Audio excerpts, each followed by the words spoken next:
everyone, welcome to the official page of Chanakya defence group. I hope you are doing well. तो उस दिन हमने किया था स्टेट्स ऑफ मैटर, ठीक है, और उसके बारे में अब हम फिजिकल स्टेट्स को अच्छे से करेंगे, यानी कि जो उसकी फिजिकल क्लासिफिकेशन थी उसको आज हम ब्रीफ से करेंगे। ठीक है, तो इसमें मैंने इसकी 5 टाइप्स आपको बताई थी। फर्स्ट थी हमारे पास सॉलिड, दूसरी थी हमारे पास liquid, third is gases, fourth is plasma and last one is BEC. ठीक है, इसको मैंने बोला था Bose Einstein condensate. I hope यहां तक तो आपको पता था। ठीक है, अब हम डिस्कस करेंगे वन बाय वन। तो फर्स्ट हम डिस्कस करेंगे सॉलिड। ठीक है, तो सॉलिड मींस कोई ऐसी चीज जिसका अपना जो है एक मास होगा और साथ साथ में वॉल्यूम होगा, यानी कि डेफिनेट होगा, सर्टेन होगा, क्योंकि उसमें जो हमारे पास इंटरमोलिकुलर फोर्सेस होंगे, ठीक है, वो बहुत ज्यादा स्ट्रांग होंगे। अब जैसे मेरे हाथ में ये मार्कर है, तो यानी कि ये देखो एक जैसा है, ठीक है, सभी जगह से जुड़ा हुआ है, यानी कि जो इसके इंटरमोलिकुलर फोर्सेज है वो स्ट्रांग है। अगर मैं इसको एक जगह पे रखती हूँ तो भी ये उतना स्थान घेरेगा, दूसरे पे रखती हूँ तब भी वो उतना स्पेस लेगा। ठीक है, तो हम इसमें क्या लिख देंगे, द सबस्टांस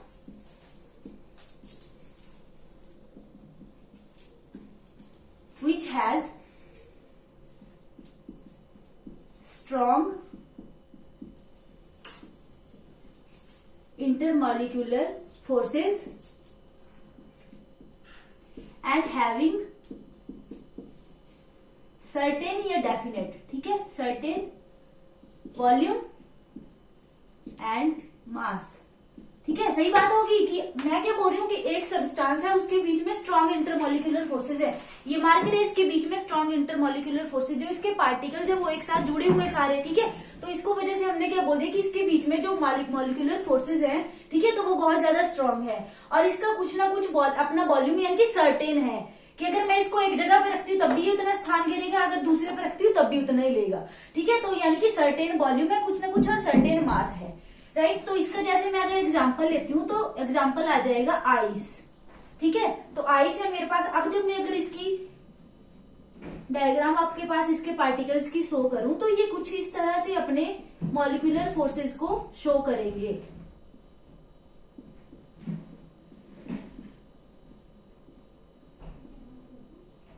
ठीक है, मैं क्या बोल दूंगी कि इनके बीच में जो मेरे पास इंटरमॉलिक्यूलर फोर्सेस है, ठीक है, वो स्ट्रॉन्ग हैं।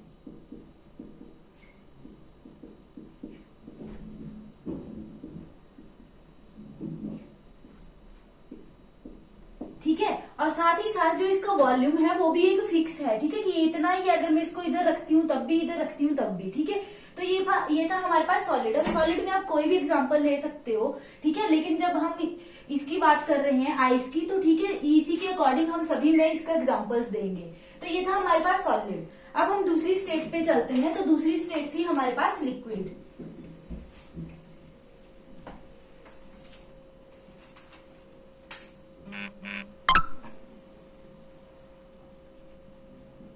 लिक्विड, ठीक है, तो लिक्विड में क्या होगा हमारे पास कि जो हमारे पास इसके इंटरमॉलिक्यूलर फोर्सेस होंगे वो थोड़े से वीक होंगे as compare to solid.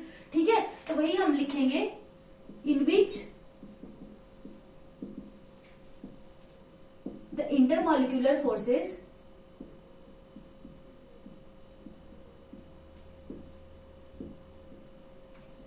Are less as compare to solids. ठीक है, और इसकी अगर मैं इसकी मास और वॉल्यूम की बात करूं, ठीक है, तो जो हमारे पास लिक्विड होंगे उसमें हमारे पास इसका वॉल्यूम जो होगा वो सर्टेन ही होगा, यानी कि क्या होगा कि जब भी हम इसको किसी भी कंटेनर में रखेंगे, ठीक है, तो वो उसकी शेप ले लेगा हमारे पास। ठीक है, तो हम क्या बोल देंगे कि इनके पास जो इनकी शेप है वो हमारे पास सर्टेन होगी।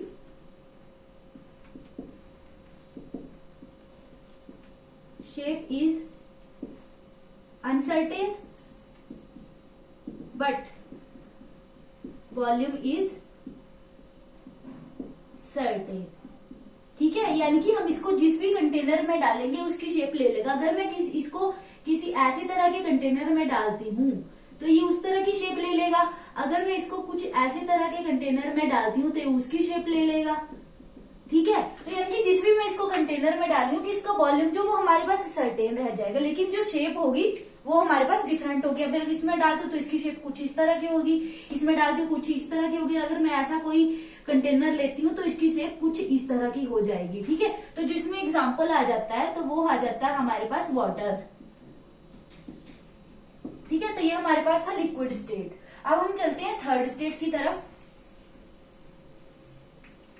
तो थर्ड स्टेट थी मेरे पास गैसेस। ठीक है, गैसेस। तो गैसेस में क्या होता है कि जो हमारे पास वाटर है, ठीक है, जब हम उसको हीट करते हैं तो यानी कि वो वेपर फेज में जाएगा। सही बात है, जब वेपर फेज में जाएगा तो उसकी जो हमारे पास इंटरमोलिकुलर फोर्सेज होंगे वो सबसे ज्यादा कम हो जाएंगे, यानी कि सॉलिड से भी और लिक्विड से भी बहुत ज्यादा कम हो जाएंगे। ठीक है, तो हम यही लिखेंगे in which the intermolecular forces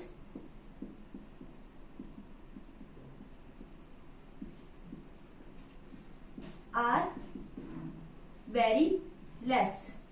ठीक है, और इसकी ना ही तो हमारे पास कोई शेप सर्टेन होगी, ना ही तो कोई वॉल्यूम सर्टेन होगा। सो दैट नाइदर शेप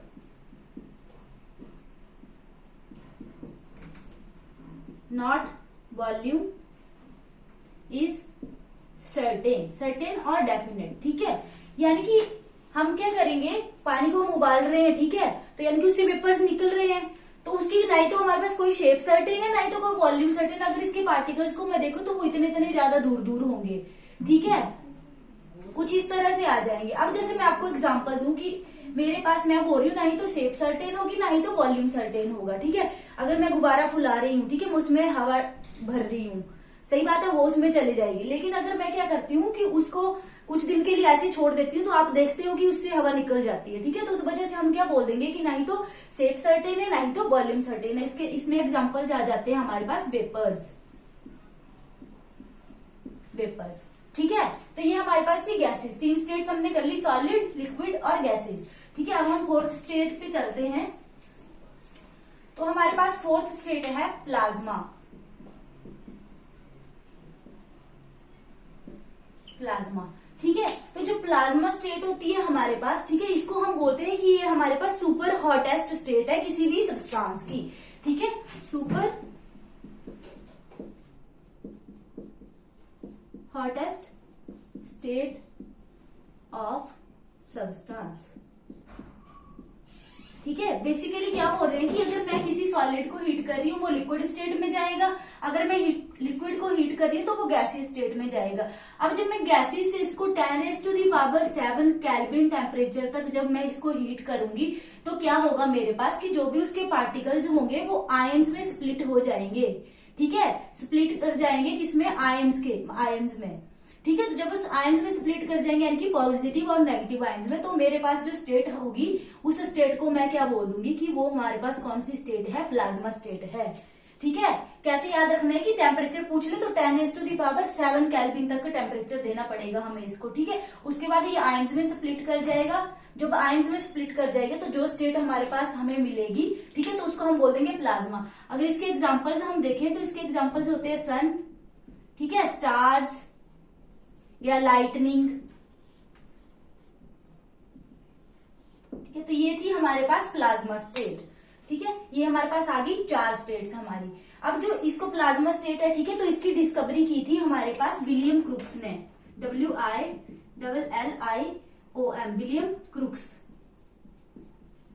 की डिस्कवर बाय। ठीक है, और इसको जो नेम दिया था हमारे पास वो दिया था इरविंग लैंगमियर ने, नेम्ड बाय। ठीक है, तो ये 2 क्वेश्चन भी आपको याद रखने हैं यहां से। ठीक है, कि इसकी डिस्कवरी की थी विलियम क्रुक्स ने और इसको नेम दिया था इरविंग लैंगमियर ने। ठीक है, तो ये थी हमारे पास 4th स्टेट जिसको हमने बोला प्लाज्मा स्टेट।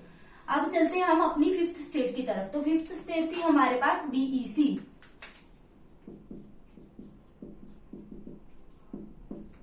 इसकी फुल फॉर्म मैंने बोली बोस आइंस्टाइन कंडेंसेट। ठीक है, तो मैंने बोला कि इसको हमारे पास दो साइंटिस्ट ने दिया। ठीक है, तो एक था हमारे पास एल्बर्ट आइंस्टाइन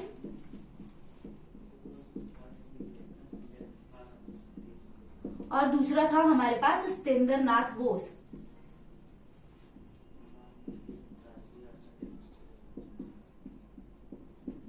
ठीक है, तो ये आपको याद रखना है, दो साइंटिस्ट ने मिलके दिया, एल्बर्ट आइंस्टाइन ने और सत्येंद्रनाथ बोस ने। ठीक है, तो ये स्टेट दी उन्होंने कौन सी, BEC.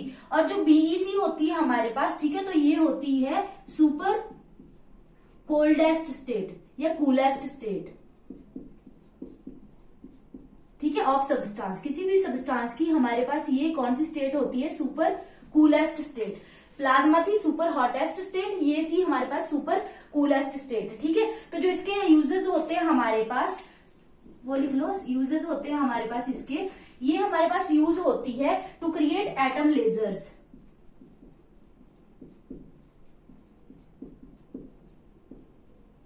To create atom lasers. ठीक है, दूसरा एटॉमिक क्लॉक्स, एटॉमिक क्लॉक्स में भी ये यूज होती है हमारे पास। ठीक है, और साथ में यूज होती है gravitational, rotational and magnetic sensors में यूज।